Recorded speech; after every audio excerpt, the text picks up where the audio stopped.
Right, zvadhakwa manje muri yeZimbabwe maswera sei. Ndadzoka ndine ma-updates manyama nyaya dzacho dzakawandisa but rekedza tingoti gaga tichionesana kuti zvinhu zvakanga zvakaita sei zvakamira sei iko zvinezvi. Ndiri kutambira nyaya iri panapa, tiri kunzwa kuti Tungwarara ari kunzi agadzirwa yake tsamba yekudzingwa basa but haisati yasvitswa mumaoko make. But nyaya iri kuitika ndeyekuti vari kutya kuti vakwanise kukonfranda Mnangagwa kuti vamunyatsomudza chokwadi kuti chinja Tungwarara paiswe mumwe advisorwo anokwanisa kuplaya that role yaari kuita iyoyi, because nyaya dzema advisor idzi dzabvira kare dziri kunetsa ende munosati kubva kumashure kwanga vari ngochinjwa pakatobopinda maadvisors akawanda. Inoziva kuti kwakune vamwe ana the likes of ana Trevor Ncube vanga vari ana advisor futi, but Tungwarara advisor wake huri different pane umwe advisor unoitwa nemamwe maadvisors because zvine chekuita nemainvestments Dubai chakadaro.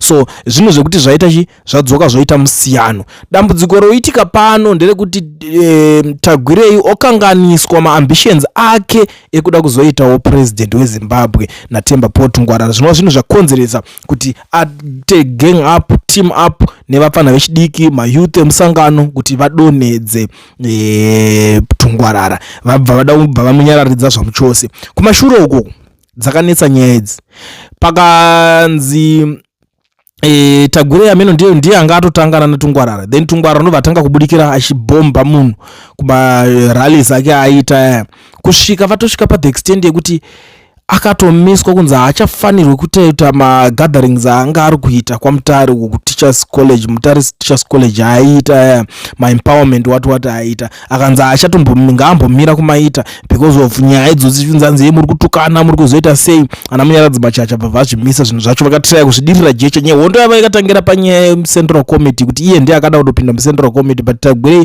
ane mabhiza ake anenge achida kupinza muCentral Committee kuda kuti Tagwirei just want to be like Boas. If you guys know anything about South African politics, kuti vanenge vachicontrola zvinhu vari behind the scenes vachitonga zvavo vakagara vachingocontrola zvinhu kunge remote, itakudai so vachitorarama life ichitoenda kumberi zvinhu zvichitofamba. So ndo Tagwirei for you.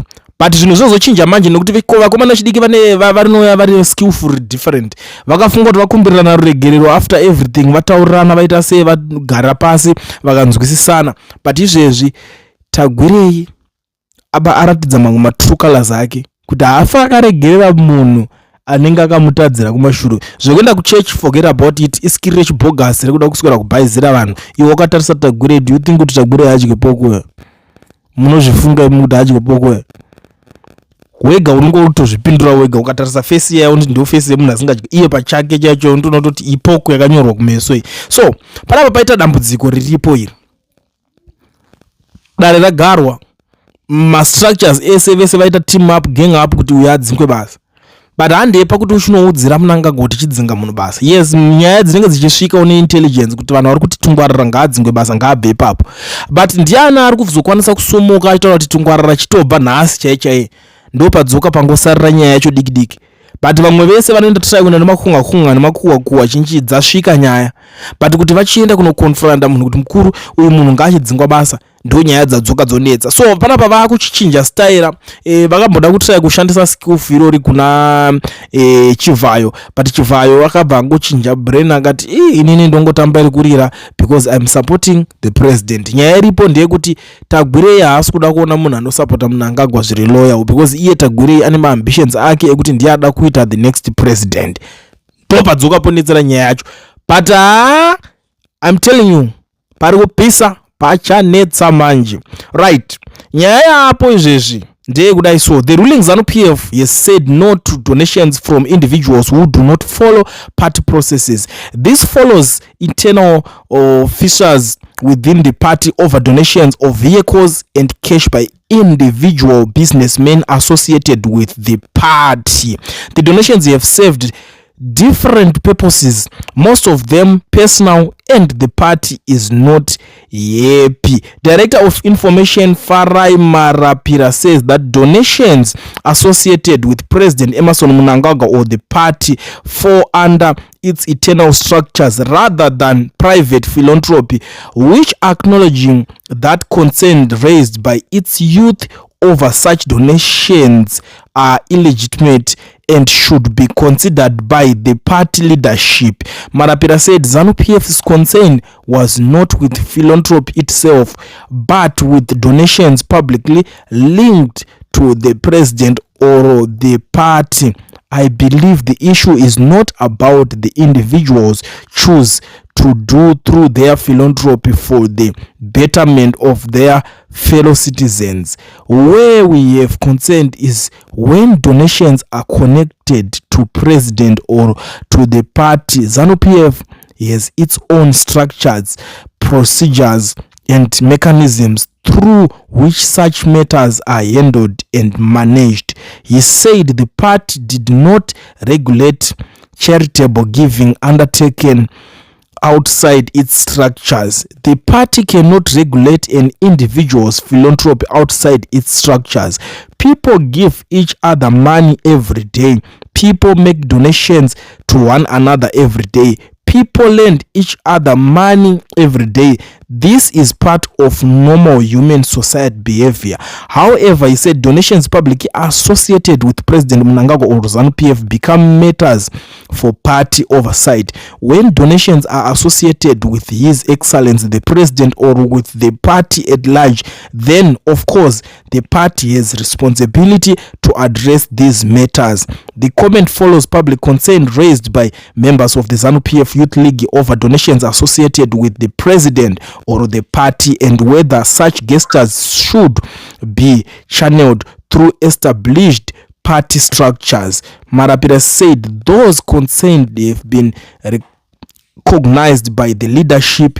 We have seen instances where the Youth League leadership is raised concerned about these donations and their impact. Those concerned cannot be ignored. They cannot be brushed aside. They are illegitimate concern that deserve consideration, and it is responsibility of the party leadership to address them. He said the issues would be considered through the party's establishment processes. The party will assess such issues and its members will express their views to ensure that we move forward as a society. We do so within the principles, values, and defining characteristics of the revolutionary parties and ZANU-PF. Marapira rejected suggestions that recent public exchanges reflected divisions within the ruling party. It may appear as though there are arguments or that we are fighting, but that is not the case. It is simply a matter of guiding one another on how donations related to the party should be handled. Although he announced no immediate policy changes, Marapira said he was confident the party leadership would respond where necessary. We are led by President Idi Mnangagwa, and I am confident that any necessary corrections will be made. He also dismissed suggestions that the debate reflection factionalism. Not every mistake is made out of malice. Some mistakes arise from a lack of knowledge. Therefore, when we see members of the party speaking on these issues at any level, we should not describe it as division. We should not call it factionalism, or should we call it hatred? Marapira said the discussions reflected a party revealing its own internal processes. We should recognize it for what it is, a party that is constantly evaluating itself and its members while clarifying where the boundaries lie. There are no divisions. Ndo yabudo chitaurwa nemukomana wechidiki anonzi Farai Marapira. But let me tell you something. Ukanzwa Farai Marapira akubudawo nyaya ringopopotora ndeyengoti Tungwarara wakapire chimota kuna Rutendo manjewo abati mota yacho boss John Paradza ari kuti ndipe location ndiyo nditore mota kana kuti nenharo uyu one bata kuti aiwa ini mota yangu ikatowana zvinotoiwana ameno zvako napresident nekuti president ndo vakaita kuti ndipuwe motachi iyoyo ava kuti ayewa munhu akatora picture ari paside napresident adoda kutanga zvinhu zvese ari kuita achitumwa napresident plus adoda kuzvitonga ari pamusoro papresident iataki iri ipapapo but machakaire anga asiri kuwirirana naTagwirei because nguva dzese dzanga asiri kutenga idea yaTagwirei so ndo papatorwa this young man anonzi John Paradza ndiye akatanga kupushwa achinopindirwa why because of John Paradza is a illiterate asi chingoriwo just that guy woyo kungoti hapana chizvizhinji zvinonyazikanwa anongoti chambuka inyama pfungwa dzacho dzingoripo panoise kungotanga ngopopota and is trying by all means according nekunyeberwa kwaari kuita kuti iwewe kana isusu tapusha our narrative our agenda whatever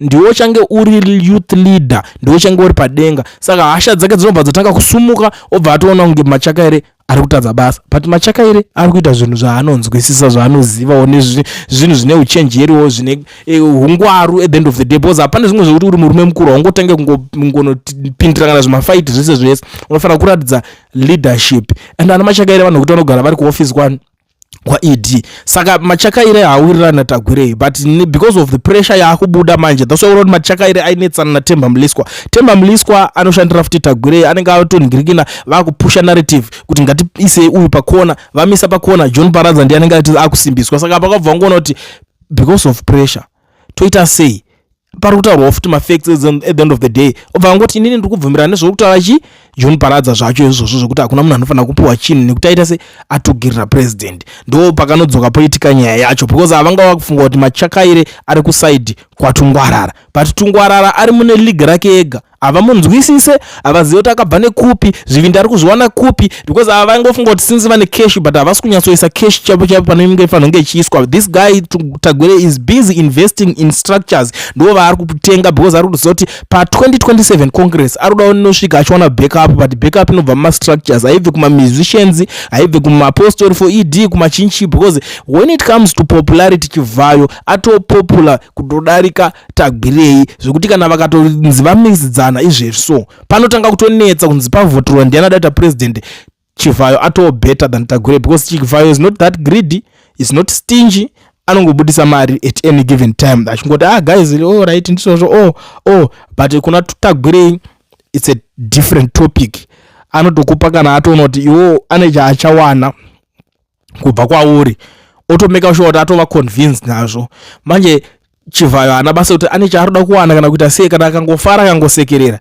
saka anenge akuda kublamwa futi kuti iwo unotanga wakusaidira Tungwarara aripo pakuti haana zvemaambitions havasi kumunzwisisa kuti ari kuda kuzopindawo here mfano kana kuti ari kungosimbisa president sezvazvingori Tagwirei haana nguva yekusimbisa president wada sei ndiye ari kutozvigadzira upresident wake ega that's why urikuona kuti confusion yese iri kuitika ifarai marapira ajoinawo chidhiri akutanga kutaurawo achibombawo Tungwarara indirect disa ari kuita it is because farai marapire tarisa vanhu vanoswera nawo kwaanoshanda navo kwana Christopher Mutsvangwa ndiye akapindawo futi akajoina chidhiri manje akatanga kutaura kuti ana Tungwarara ndiana mafikizolo vakava nezuro vakangosvikawo zvinhu zvakangodaro vakangohakirawo hapana kana chavanoziva saka zvimagrupu zvese vanhu vatingatanga kupuwa mari maakuvaziva maakuvaonera ndinoona vanhu vazhinji vanogara vachindibvunza inini iwewe saka unowana chipa mafaita ari papapo wai uri kungoita tunhadzirwe zvinondifadza kuti vanhu ivava varowane zvisingaite because chandiri kuziva ndechekutika munhu angagona achinge abva hatingambosekerere kunzi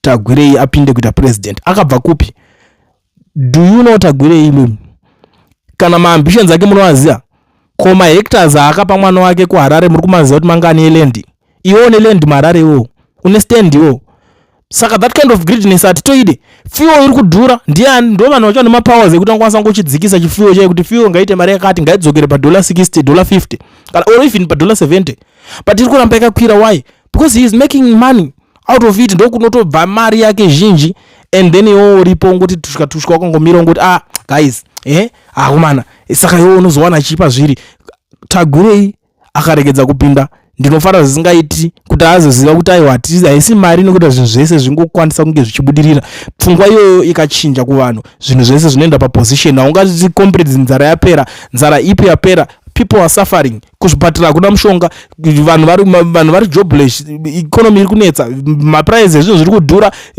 zvese maschool fees anything akomana people are suffering and then ondiudza kuti zvoni comrade nzara yapera ipi nzara yacho yapera ndokupera nzara yacho kana kuti inzara yatanga uye anofanira kunzi nzara yatanga saka pasina Tagwirei anofana kudzokera kuenda kunochera mbeva. Zvese zvimafuel zvimabusiness zvake zvaari kuita zvezvia whatever, kana akane zvimwe zvaakangotorera varungu, zvimakambani zvaaitengesa, zvimamaini zvaanana kuvimba, zvinanani zvese zvezvia ngazvinigirikini zvinofana kutorwa zvese negovernment zvezve zvobatsira vana veZimbabwe, as long as pakangowanika evidence chete yekuti that guy akatora zvinhu izvozvo zvisirizvo, kana kuti akangotora zvinhu zvaizvo foja pane paakaba, kana kuti pakaita huori. Zvinhu izvozvo zvatete takamirira madays wawo kuti ange achisvika, because mukomana iyeye ndiye kugadzira madivisions, ndiye wokutanga kusponza vanhu vainetsana naGeza vese vaivai vachiti hey Geza uri kuzodai so, because Geza enemy yake hombe yanga iripo anga ari Tagwirei. Saka sono Tagwirei asanga kubhadhirana rutendo kuti vaende kuno amene zvavakazoitawo Geza uko, but vakapuwa mari nani naTagwirei. Saka izvezvi ukaona munhu wese ari ngotara against Tagwirei, ukaona pane munhu akumuataka munhu iye, chibva waziva kuti kune mari kwayaita sei.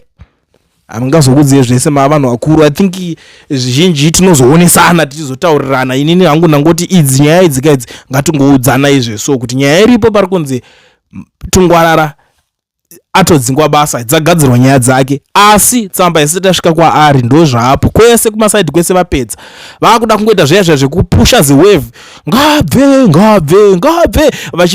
vachibudikira vachitaura neuku ngabve, vachitaura neuku ngabve, ndo zvasara zvangopo chete. But kuti tsamba inzi yachinyatsogadzirwa, yachidraftwa, yasvitswa, haisati yasvitswa, asi tsamba yagadzirwa, setup yacho yatorwa kudhara. Saka panguva dzinedzi ndo pane pakuda kuprotect vanhu vacho vakatoita sana Tungwarara ivava. Tinovada vanhu ivava vanoita kuti vanoita order, vanosisa kuti vanhu vaite order, vanhu vadzikame. Anytime uya achizvitane cash anongomuka ngoti ndakuda kutombopolisha uyu mari, because mari yacho kuti masenzi futi anenge aidatwo. Saka ameno zvamuchazofungawo kana zvamuchazoitawo neinformation iyi handichazivo hangu, but ndangoti ndingogara ndangokuzivisa izvi zvikuitika, ndingokutipira. Inini handisi munhu kuti ndinotenderera nyaya kana kuti tingatozoswerera tichiudzana nyaya one iwe. Ndo zviri kuitika izvo. So that's the current situation.